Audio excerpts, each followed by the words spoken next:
Mana tuh? Ini yang membuat murka Allah. Ya, jarang sekali disadari bahwa inilah yang justru mengundang murka Allah hingga Allah menurunkan azabnya. Allahu Akbar. Buang Nat. Allahu Akbar. Allahu Akbar.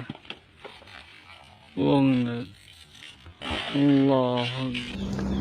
Assalamualaikum warahmatullahi wabarakatuh. Bismillahirrahmanirrahim. Wassalatu wassalamu ala rasulillah wa ala alihi wa sahbihi wa mawalah hamadah. Teman-teman sekalian, kita bahagia bisa ketemu lewat channel dakwah yang sederhana ini. Mudah-mudahan nikmat iman, Islam serta kesehatan selalu diberikan Allah kepada kita sekalian. Teman-teman sekalian, seperti video yang kita rilis di awal, kali ini kita akan coba ikut menanggapi tentang berita viral di mana ada oknum yang menendang, merusak sesajen di lereng Gunung Lawu.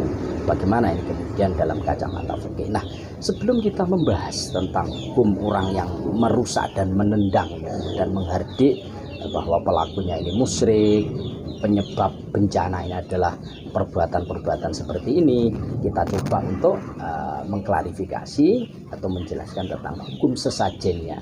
Nah, tentu ini ada 3 kemungkinan kalau kita bicara hukum sesajen. Yang pertama adalah apabila dilakukan oleh non-muslim. Kita tahu bahwa kebiasaan agama teman kita yang ada di Buddha, Hindu, Konghucu ini sudah biasalah melakukan sesajen karena memang ritual agama mereka seperti itu.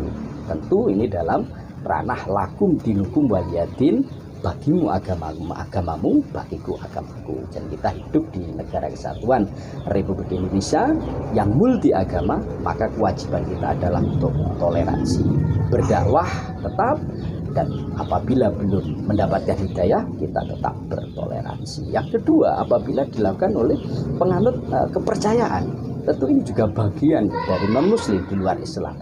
Tentu juga harus kita hormati, kita toleransi karena itu adalah keyakinan mereka. Ranah dakwah tetap, tapi ketika belum mendapatkan hidayah kita hormati ritual-ritual semacam.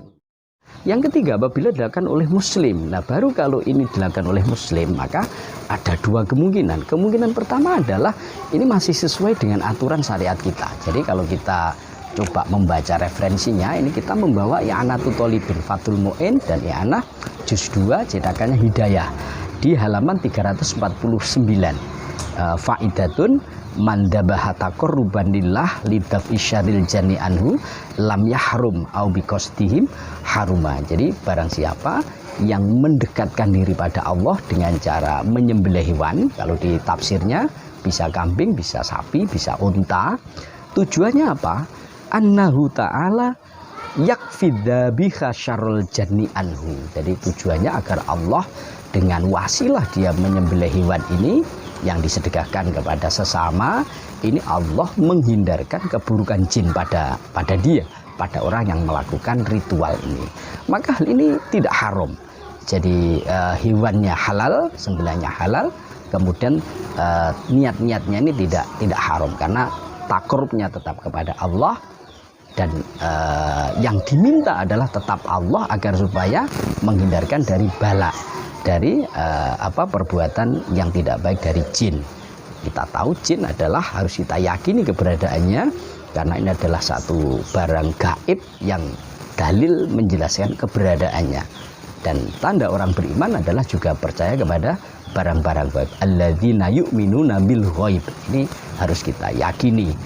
Au biqasdim haruma, kalau tujuan menyembelih ini bukan bismillah, tidak atas nama Allah, tapi adalah atas nama jin, kemudian digunakan persembahan untuk jin, jinnya ini juga yang diminta, maka tentu ini adalah haram.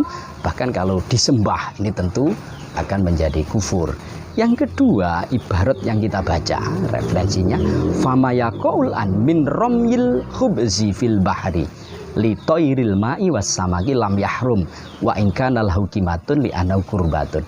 Jadi apa yang terjadi pada saat nihatul zen nihatul muhtaj ini di Karang, dan ini sampai saat ini ada istilah larung samudra, ada istilah sembunyi di laut selatan umpama begitu. Nah, maka di sana apabila membuang makanan-makanan itu di laut itu namanya larung itu, maka ini kalau tujuannya agar makanan ini adalah dimakan oleh burung laut atau dimakan oleh ikan laut, maka ini lam yahrum, tidak haram. Karena ini bagian dari kurbah, yakni sedekah. Karena sedekah ini tidak harus kepada sesama manusia. Sedekah ini bisa kepada hewan, dan ini termasuk nilai pahalanya juga tinggi. Ini sesuai dengan hadis yang diriwayatkan oleh Imam Nasai. Jadi mamin muslimin yagrisu horzan au yazra'u zar'an, kata Rasulullah, fayakulu minhu thairun au insanun au bahimatun illa kana lahu bisadaqatun. Jadi tidak ada pahala yang diberikan kepada orang yang menanam pohon, kemudian menanam tanaman pertanian, tujuannya agar dimakan oleh manusia yang lain, dibiarkan biar dimakan oleh burung, oleh hewan piaraan, kecuali dia ditulis oleh Allah sebagai mutasaddiq, jadi orang yang sedekah khofiyah. Luar biasa. Jadi dan ini tidak harus pada saat itu ada yang disedekahi. Jadi dia hanya nyanggong agar supaya tanaman-tanaman ini kalau sudah berbuah ini dimakan oleh burung atau hewan atau yang lain. Nah, dari ketiga referensi ini teman-teman sekalian, kita coba untuk tasawur terhadap sesajen apabila dilakukan oleh muslim. Sesajen adalah meletakkan barang makanan, biasanya ada ayam, ada buah-buahan, ada hasil-hasil pertanian. Nah, maka apabila pertama dia taqarrub ilallah dengan mensajikan itu, mendekatkan diri pada Allah. Dan di kasus Semeru yang viral itu, saya juga mendapatkan informasi bahwa sebelumnya dilaksanakan tahlil dan baca Al-Quran. Tentu itu taqarrub ilallah. Kemudian apabila makanan sesajen ini adalah tujuannya disedekahkan pada orang lain yang memanfaatkan atau hewan, maka lam yahrum. Dari sini maka ini menjadi tidak haram. Ini diperbolehkan, perbuatan tidak salah. Nah, apabila sebaliknya atau tidak terpenuhi dua syarat, jadi tidak taqarrub ilallah, tapi mungkin dia mendekatkan diri pada arwah-arwah penunggu Semeru, misalnya begitu ya, sedekahnya ini, dan sedekah ini memang dipersembahkan untuk para arwah-arwah dan jin-jin Semeru, maka ini menjadi haram.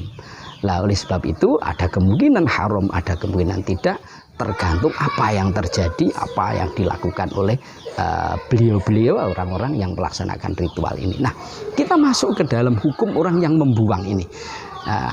Tentu apabila ini yang dilakukan oleh, jadi sesajennya dilakukan oleh non-muslim atau orang yang punya kepercayaan agama, kepercayaan tertentu, tentu ini salahnya menjadi kuadrat.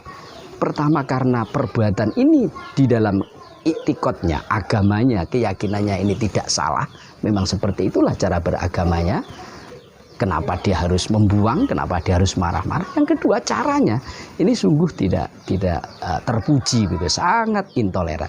Jadi tidak toleransi. Dia menghardik musyrik, bahkan dia menuduh yang menyebabkan bencana adalah seperti ini. Begitu. Ini perbuatan ini sangat harus kita kutuk, sangat tidak terpuji.